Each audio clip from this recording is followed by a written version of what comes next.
Chères sœurs, frères, chers amis, au nom de Dieu, Père et Fils et Saint-Esprit, j'ai la joie de vous accueillir pour ce dimanche des Rameaux, qui est aussi un dimanche autrement, avec un culte spécial adressé à tous, comme tous les dimanches, grands, petits, présents dans ce temple ou chez vous, derrière votre écran.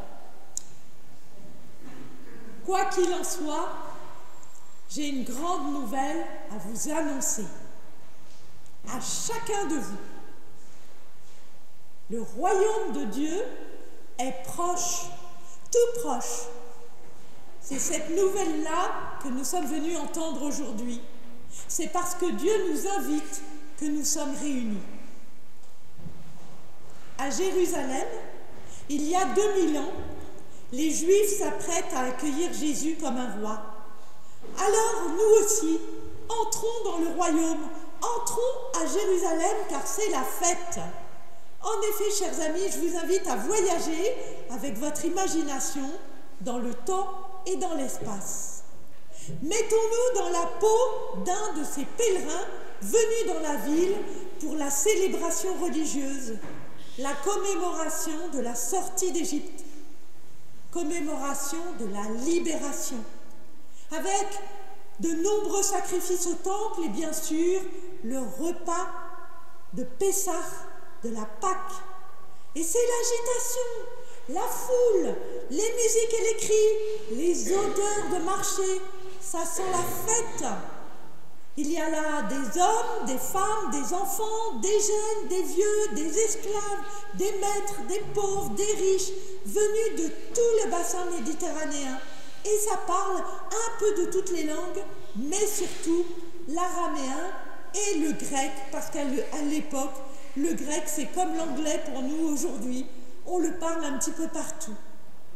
Mais, puisque nous allons passer un moment ensemble ce matin, je vous invite pas longtemps à faire connaissance avec vos voisins, à vous dire juste bonjour les uns les autres. Ça va nous donner un petit peu cette ambiance festive de Jérusalem.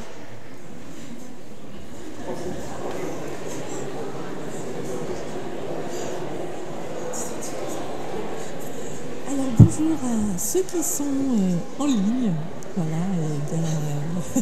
voilà, je crois que vous m'entendez. Nous allons passer à un temps de prière et de silence. Seigneur, oui, dans l'agitation de nos vies, dans l'agitation joyeuse de ce moment, nous sommes réunis en ton nom et nous voulons nous le rappeler. Viens par ton esprit, ouvre nos cœurs pour t'accueillir, toi celui que nous aimons, celui auquel nous croyons.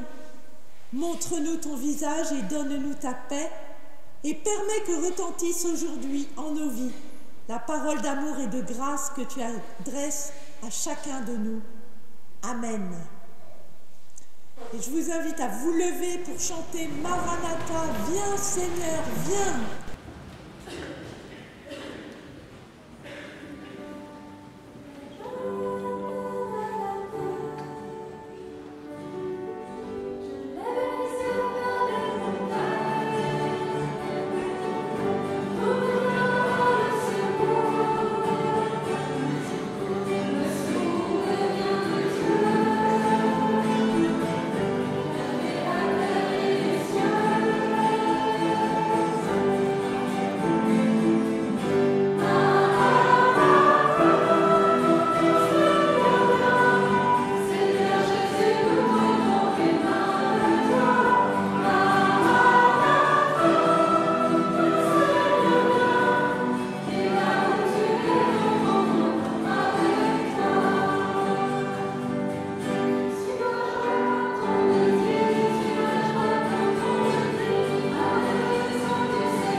de culte va se dérouler un peu comme une semaine. Hein. Il va y avoir des étapes et des jours. Alors parfois on va sauter plusieurs jours à la fois, mais ça va être un peu comme le temps de la création où il y a des jours, et il y a le temps de cette semaine sainte où il y aura des jours aussi. Et nous sommes donc le premier jour, vous le voyez, jour 1, premier jour, aujourd'hui, jour de joie, acclamons le roi des rois. Et je vous invite à écouter dans l'évangile de Jean. La Pâque, la fête des Juifs, était proche, et beaucoup de gens du pays montèrent à Jérusalem avant la Pâque pour se purifier. Ils cherchaient Jésus, et alors qu'ils se tenaient dans le temple, ils se demandaient les uns aux autres: « Qu'en pensez-vous ? Il viendra à la fête ? Oui ? Non ?» La foule considérable qui était venue pour la fête de la Pâque apprit que Jésus arrivait à Jérusalem. Tous prirent des branches de palmier et sortirent de la ville pour aller à sa rencontre. Ils criaient « Hosanna ! Que Dieu bénisse celui qui vient au nom du Seigneur. Que Dieu bénisse le roi d'Israël. » Jésus trouva un ânon et s'assit dessus, comme l'annonce l'Écriture. « N'aie pas peur, ville de Sion. Regarde, ton roi vient, assis sur le petit d'une ânesse. » Eh bien, on va se lever pour la louange.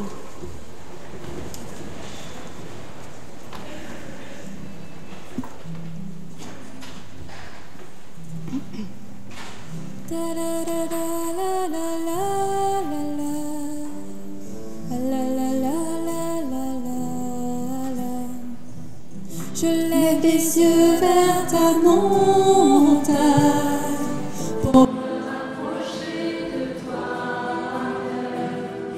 Sur mes sentiers, tu m'accompagnes, tu me protèges et tu m'élèves. Je me repose à l'âme, je m'écris dans sa main.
bien, nous passons directement du premier jour au 4e jour. C'est mercredi. Mercredi, jour de colère et de tristesse. Laissons-nous purifier. Nous allons maintenant écouter dans l'évangile de Jean, au chapitre 2, les versets 13 à 21.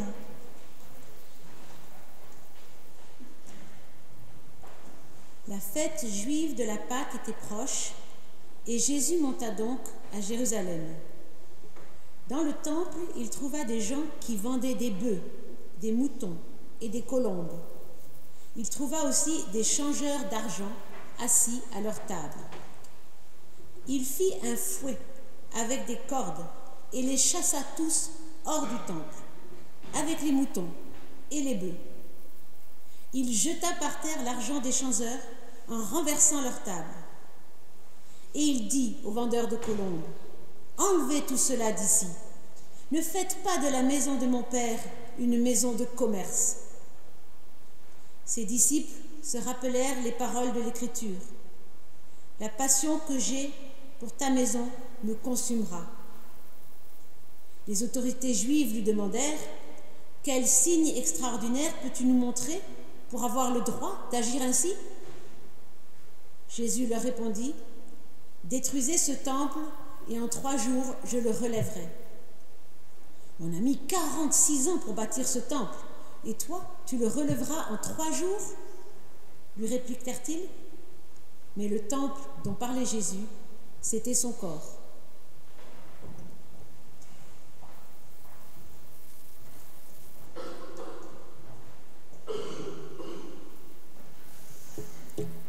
Vous l'avez entendu, Jésus est en colère. En colère. Parfois, on a l'impression que la colère, c'est pas une bonne chose. Ben alors, est-ce que c'est une bonne ou une mauvaise chose, la colère?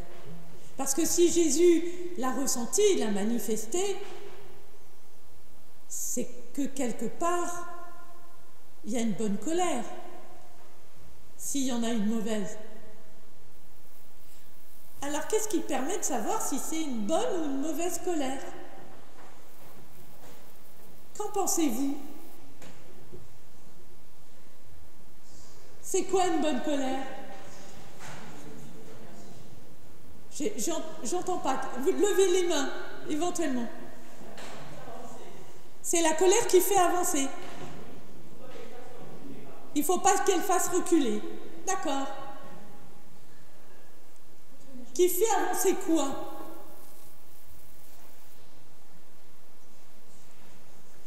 Je sais pas, la justice par exemple. Oui? La colère contre l'injustice. Est-ce que là il y avait de l'injustice? Alors c'est peut-être une autre colère aussi qu'il y a là. Alors pourquoi les marchands du temple? Peut-être qu'il s'est rendu compte qu'en fait, les gens, ils avaient une drôle de relation à Dieu, non? C'est une relation un peu marchande. Je te donne ça, puis tu me donnes ça. Peut-être, hein? Peut-être qu'ils marchandent. Peut-être qu'on marchandise, parfois on trahit aussi la confiance. Mais peut-être qu'on a ça aussi parfois dans nos relations, des relations d'intérêt. Oh, je vais me mettre bien avec cette personne-là, parce que comme ça, je pourrais avoir ça. Ou parce qu'elle a telle ou telle qualité. Ouais, ça peut arriver, hein. Donc, bon.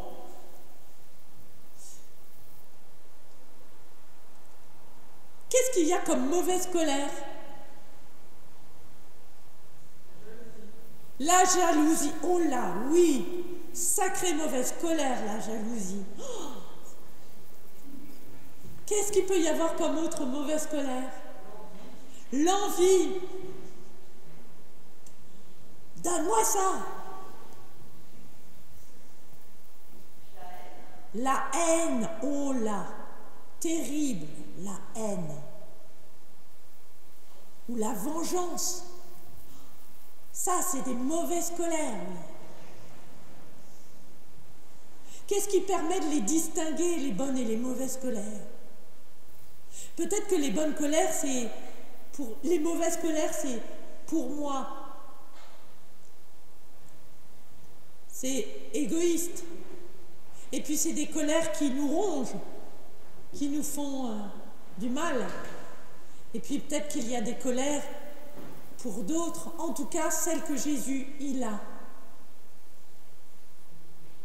C'est pour le temple du Seigneur. Mais alors, il y a quelque chose qui est intéressant, je ne sais pas si vous avez entendu, à la fin, il dit, il parle du temple qui va être démoli et reconstruit en 3 jours, et il est dit qu'il parlait de son propre corps. Et ce qui est étonnant, c'est que Paul a dit aussi, l'apôtre Paul, que nous étions le temple du Saint-Esprit. Alors peut-être on pourrait faire venir Jésus pour chasser à l'intérieur de nous tout ce qui est mauvaise colère, tout ce qui est mauvais, tout ce qui est de l'ordre de je ne suis pas en bonne relation avec les autres, parce que c'est de la relation d'intérêt, ou avec Dieu. Alors, j'ai demandé à 2 personnes de distribuer des papiers là dans les bancs. Vous allez voir, c'est de la récup. Hein? Voilà, il y a des choses qui sont écrites dessus. Et puis chacun, vous prenez un petit papier. Vous allez prendre un petit papier. Vous n'êtes pas obligé de noter quelque chose dessus. Mais ce petit papier, il va être un symbole. Et puis, on va se mettre... une fois que les papiers seront distribués, que tout le monde en aura un, je demanderai à Cathy de jouer de la flûte et on se mettra en prière. Voilà. Et quand elle aura terminé, s'il y en a qui ont envie entre deux de marquer quelque chose sur le papier, pourquoi pas, il n'y a pas de problème, mais un mot, pas plus. Voilà. Et après, on jettera tous les papiers au milieu, dans l'allée, et puis on va demander à Jésus de venir balayer. Vous allez voir, ça va marcher. Voilà, alors je ne sais pas si vous avez bien compris la consigne. Le papier, c'est un symbole. Et donc, on va prendre un petit temps de prière individuelle, pendant que Cathy joue. Voilà. Si on a envie d'écrire un mot sur ce papier, on peut, mais ce n'est pas obligatoire. Mais soi-même, ce qui est important, c'est de dire au Seigneur de quoi on a envie qu'il nous débarrasse. Qu'est-ce qu'on a envie qu'il chasse à l'intérieur du temple que nous sommes, pour que ce soit le temple de l'Esprit Saint, pour qu'il y ait de la place pour l'Esprit Saint. Et puis, quand la musique sera terminée, eh bien, on lancera les papiers au milieu.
maintenant, on va faire intervenir les balayeurs.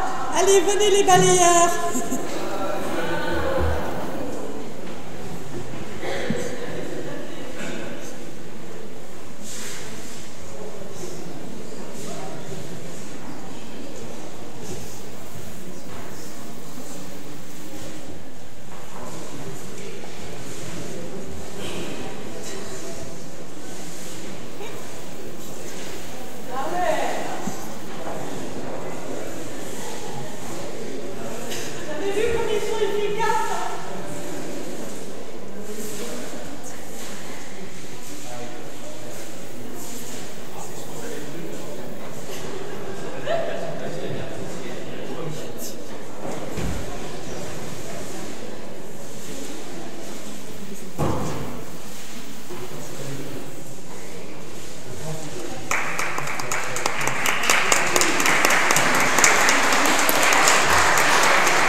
Ah oui, c'est joyeux, hein. Vous avez vu, on a mis la poubelle au pied de la croix quand même. On ne pensait pas hein, aujourd'hui qu'on allait décorer le temple de cette manière-là. Mais merci Seigneur pour l'œuvre de beauté que tu fais en chacun de nous qui voulons être le temple de ton Saint-Esprit, individuellement et collectivement. Amen. Et je vous invite à vous lever et nous allons chanter. Je crois et j'espère.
Vous pouvez vous asseoir. Alors nous sommes passés au 5e jour, à jeudi, jour de confiance et de partage. Laissons-nous unir. Voilà, chers amis, le soir de la Pâque, Jésus invite ses disciples pour un dernier repas. Tout autour de la table, qui y a-t-il ? Il y a les 12, bien sûr, mais seulement, rien ne me dit qu'il n'y avait pas aussi quelques invités supplémentaires. Des disciples, eux aussi. D'accord, on ne les appelait pas apôtres, comme dans Luc, mais non disciples. Il y en a beaucoup plus que ça. À un moment donné, Jésus envoie 72 disciples, donc il y en avait des disciples. Finalement, autour de la table, il y a comme un échantillon de cette foule qui a acclamé Jésus lors de son entrée à Jérusalem, dans toute sa diversité, comme nous, ici, aujourd'hui. Alors je vais à présent donner la parole à quelques-uns des personnages réunis autour de cette table. Je me suis permis quelques libertés avec le texte. Il s'agit de fiction, je le précise, qui pour autant ont pour objet de faire parler le texte. Le but reste toujours d'en éclairer le sens, d'en donner une interprétation. Alors voilà, je vais maintenant les laisser parler.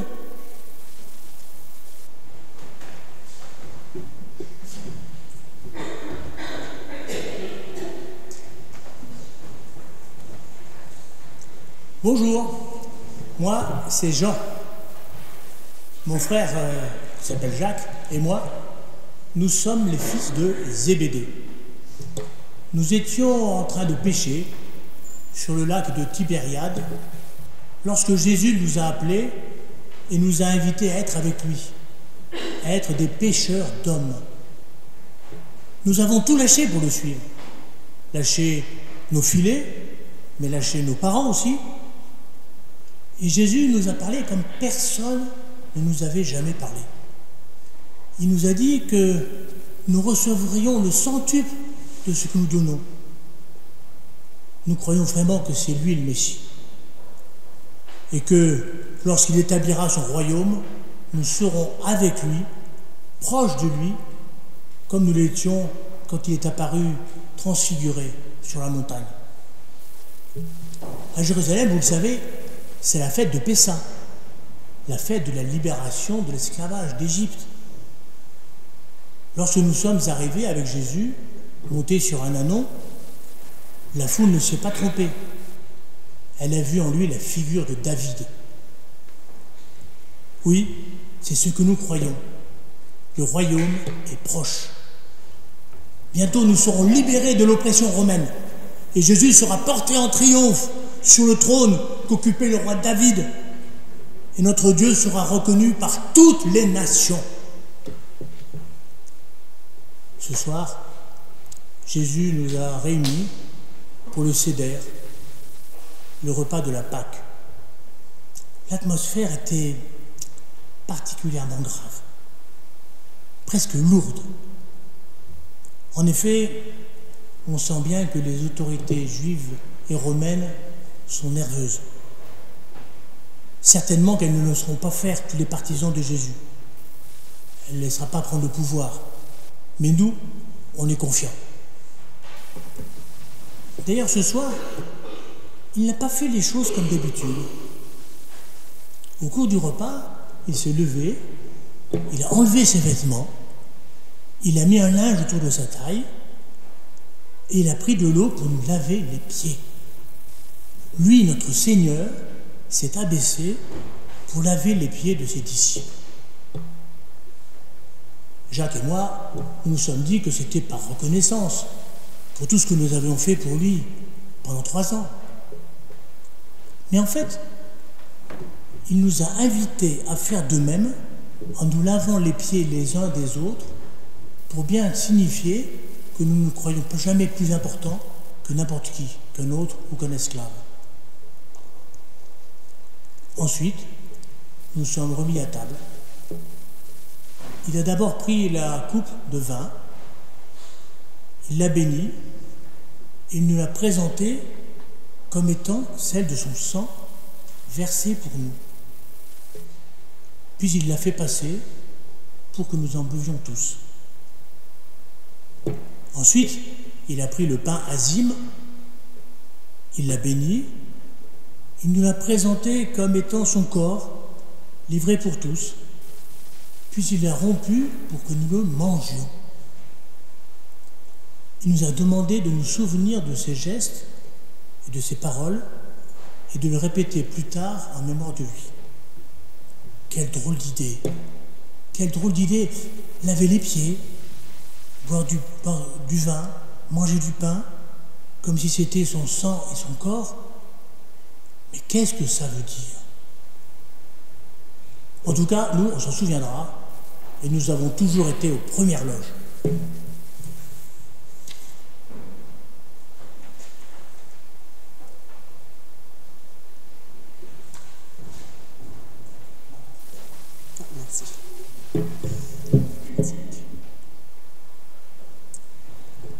Moi, je m'appelle Judas.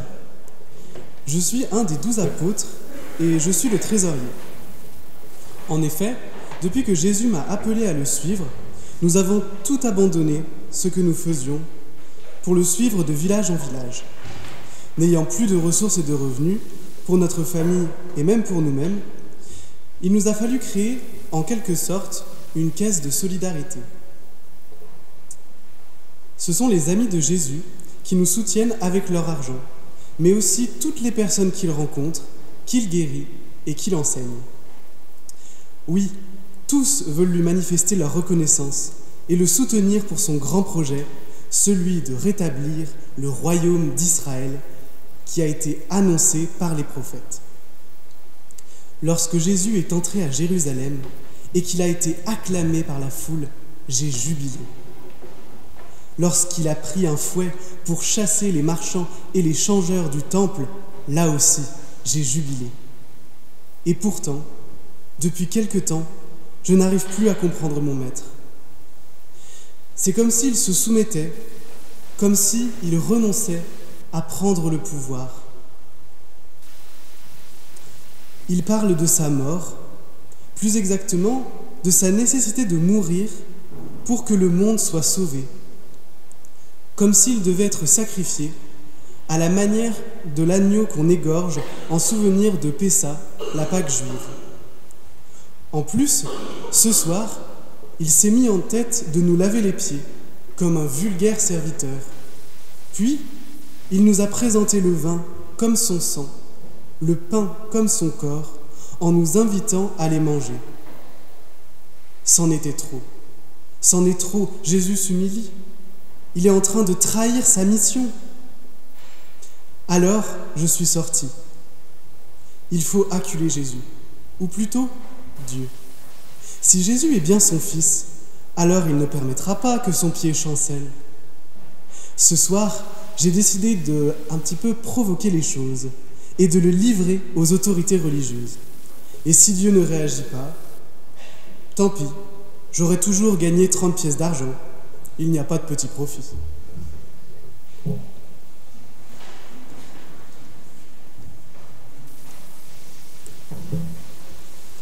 Bonjour, on m'appelle Thomas. Moi, Thomas, je ne crois que ce que je vois. Que ce que je vois. Et ce que j'ai vu aujourd'hui, c'est une foule en délire qui a acclamé Jésus comme un roi. Alors, son royaume à venir, j'ai bien envie d'y croire. Mais pour l'instant, je ne l'ai pas encore vu. D'ailleurs, ce soir, j'ai vu Jésus se comporter comme un serviteur plutôt que comme un roi. Et pourtant, quand Jésus a retiré ses vêtements et a mis un linge autour de sa taille pour nous laver les pieds, vous savez à quoi ça m'a fait penser? Vous savez ce que ça m'a fait voir? Ça m'a fait voir la tenue d'un roi. Oui, vous savez, la tenue du roi David lorsqu'il a dansé devant le coffre de l'Alliance qu'il avait fait venir jusqu'à Jérusalem. J'y ai aussi vu une invitation à l'humilité et au service. Il ne faudrait pas qu'en accédant au pouvoir avec Jésus, nous nous croyions supérieurs aux autres. Jésus a tellement dénoncé l'hypocrisie et la corruption. j'ai vu que c'était une bonne leçon, notamment pour notre ami Matthieu, l'ancien collecteur de taxes. Je voudrais bien voir s'il ne reprendra pas ses mauvaises habitudes le jour où il deviendra ministre des Finances du royaume. Et puis, il y a deux choses qu'il faut que je vous avoue, deux choses que je n'ai pas seulement vues, mais goûtées. Le vin, il avait bien un goût de vin. Et le pain, il avait bien un goût de pain. Alors, parfois, Jésus, je ne le crois pas. De toute façon, on verra en vrai. On verra ce qu'on verra.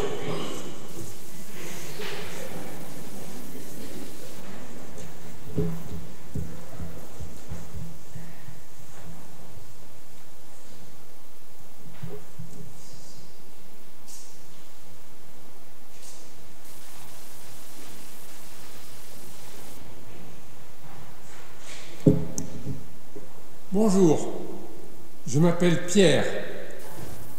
Avant, on me nommait Simon. Mais Jésus sait qu'il peut compter sur moi. Alors il m'a donné un nouveau nom, Pierre. Jésus, je ne t'abandonnerai jamais. C'est pas comme ce Judas, là, qui est parti tout à l'heure. Je ne comprends pas pourquoi Jésus lui a lavé les pieds à lui aussi.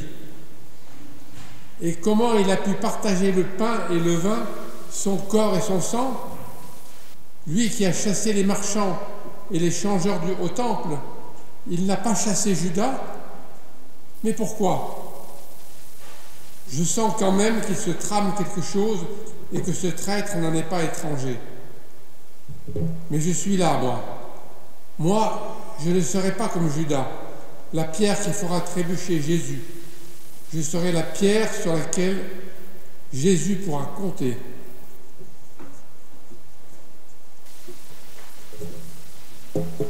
Alors je ne suis pas Judas qui revient, mais je suis Salomon, un petit enfant de 8 ans.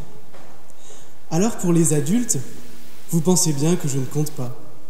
Je suis invisible, un peu comme les petits chiens sous la table.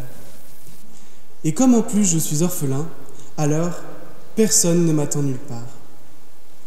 Mais depuis que Jésus m'a pris dans ses bras pour me mettre sur la table en disant que ceux qui n'étaient pas comme moi ne pourraient pas entrer dans le royaume, je l'ai suivi. Et je continue de le suivre comme un petit chien. Il est devenu ma famille, un petit peu comme mon oncle. Souvent, il me voit et il me fait un clin d'œil. Ce soir, je me suis introduit avec tous dans la chambre haute et je me suis caché sous la table comme un petit chien. J'ai tout écouté. J'ai vu Jésus laver les pieds de ses hôtes, tout comme il avait pris soin de mes pieds un jour où je m'étais coupé avec une pierre.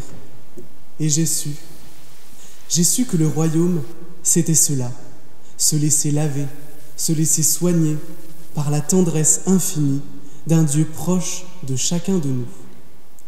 Peu après, Jésus a partagé le pain et le vin et m'en a glissé discrètement dans ma cachette, mais pas comme un petit chien, car j'ai bien compris qu'il me considérait comme un véritable disciple. Et quand j'ai mangé et bu ce qu'il m'a donné, je n'ai senti ni le goût de la chair, ni celui du sang. Ce que j'ai goûté est absolument unique. Si je devais le décrire, ce serait celui du lait ou celui du miel, le miel le plus raffiné qui soit, comme le goût du royaume, un royaume qui est venu s'établir en moi, et moi en lui. D'un seul coup, c'est comme si le ciel s'installait chez moi, comme si je me joignais à la multitude, à toute l'humanité, toute la création, louant et proclamant « Hosanna, béni soit celui qui vient au nom du Seigneur, Hosanna ».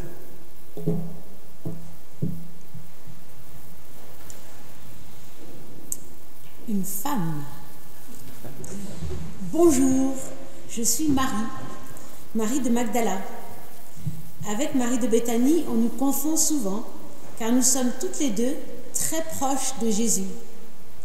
Jamais il ne nous méprise ou ne nous considère comme des sous-hommes. Au contraire, Jésus considère les femmes qui ont tout quitté pour le suivre comme des disciples, de la même manière que les 12. Certains d'entre vous sont peut-être choqués, car les évangélistes ne le précisent pas. Mais pourquoi Jésus ne nous aurait-il pas admises, toutes les deux, Marie de Béthanie et moi, à sa table? Marthe, comme à son habitude, n'avait pas voulu prendre place.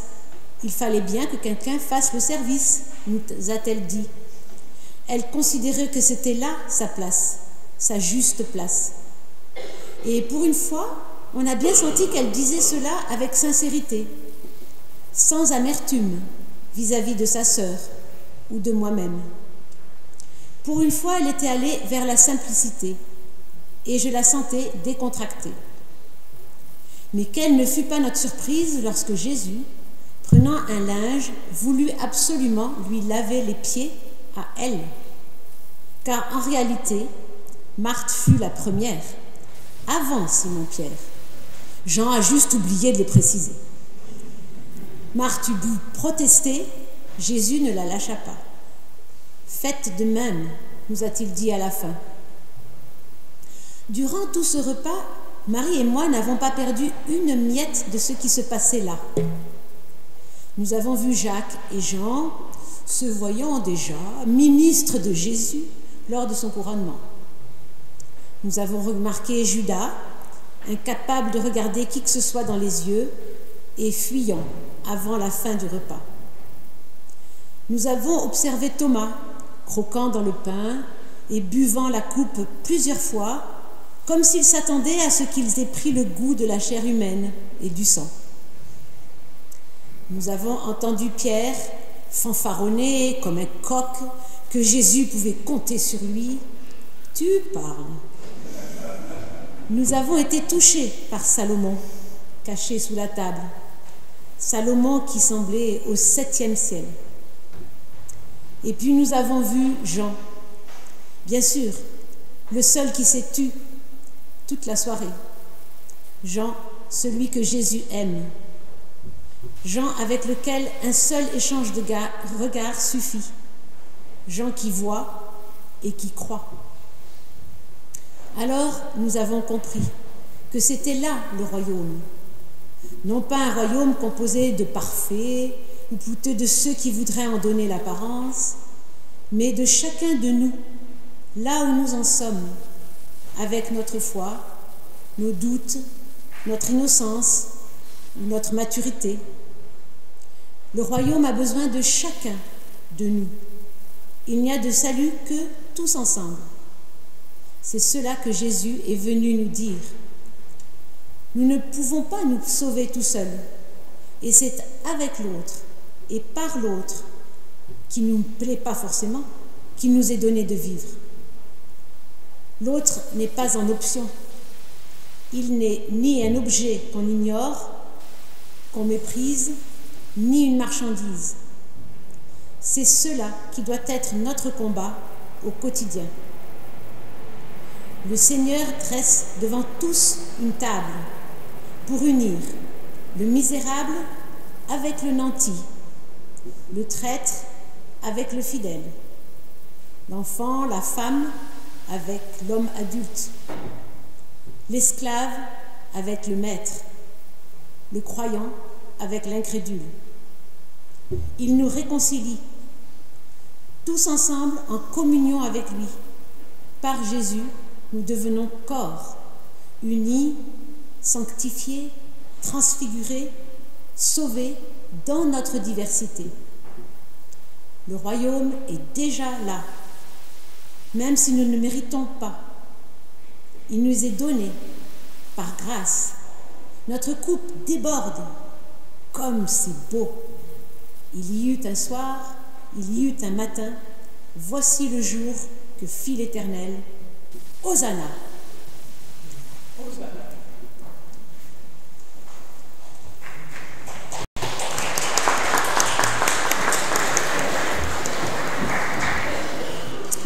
Eh bien, c'est le moment de se lever pour chanter Hosanna.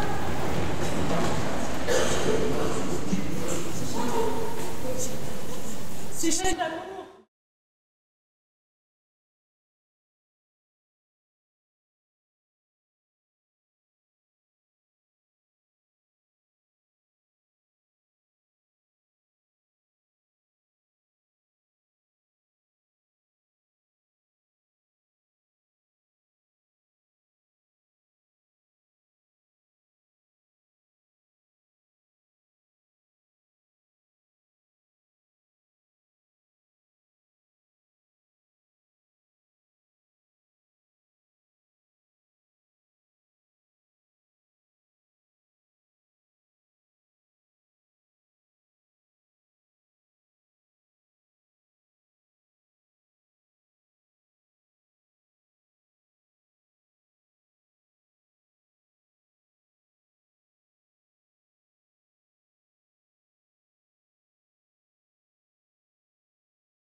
Alors nous arrivons au 6e jour.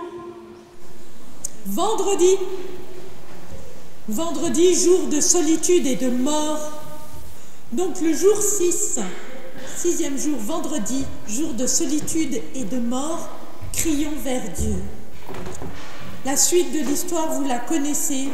Jésus est arrêté par des soldats et conduit devant le grand prêtre, puis remis aux Romains pour un simulacre de procès. La foule qui avait acclamé Jésus réclame à présent sa condamnation et préfère la libération d'un bandit à celle de Jésus, pourtant innocent. Celui-ci est ensuite torturé puis crucifié. Il meurt dans de terribles souffrances.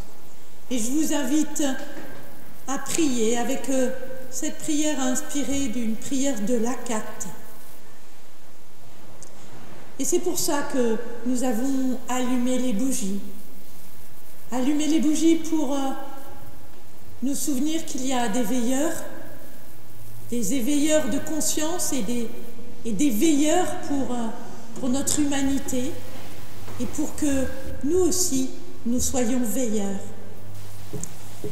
Seigneur, Dieu de justice et de paix, toi qui te places aux côtés des pauvres, qui nous demande d'être la voix d'hommes sans voix, nous en appelons à toi pour ceux qui sont emprisonnés pour leurs convictions. Des profondeurs nous t'invoquons, Seigneur. Entends nos cris et écoute nos prières. Pour ceux qui sont séparés de leur famille, de leurs amis et de leur communauté, pour qu'ils connaissent la présence de celui qui connaît leur agonie. Des profondeurs nous t'invoquons, Seigneur. Entends nos cris et écoute nos prières. Pour ceux qui ne savent pas à quelle souffrance ils vont être soumis demain, pour qu'ils ne perdent pas la foi, car leur avenir est entre tes mains. Des profondeurs nous t'invoquons, Seigneur. Entends nos cris et écoute nos prières. Nous prions enfin pour que la promesse de justice devienne réalité pour tous ceux à l'intention desquels nous intercédons. Des profondeurs nous t'invoquons, Seigneur. Entends nos cris et écoute nos prières, car tu es miséricordieux. Et en toi nous trouvons ce qui est à respecter, ce qui pardonne, ce qui renforce, ce qui réconforte. Oui, des profondeurs, nous t'invoquons, Seigneur, et nous t'adressons en chantant cette prière que Jésus nous a apprise.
Nous en arrivons au 7e jour, et vous le savez, le 7e jour, Dieu s'est reposé.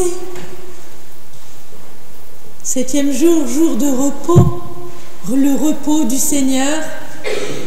Son corps repose à l'ombre du tombeau.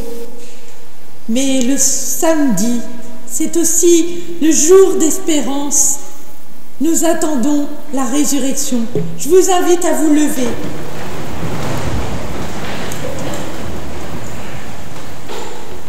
Oui, nous savons qu'au plus profond de la nuit la plus noire, il y a une parole qui surgit, une parole qui fait lumière, une parole qui ressuscite.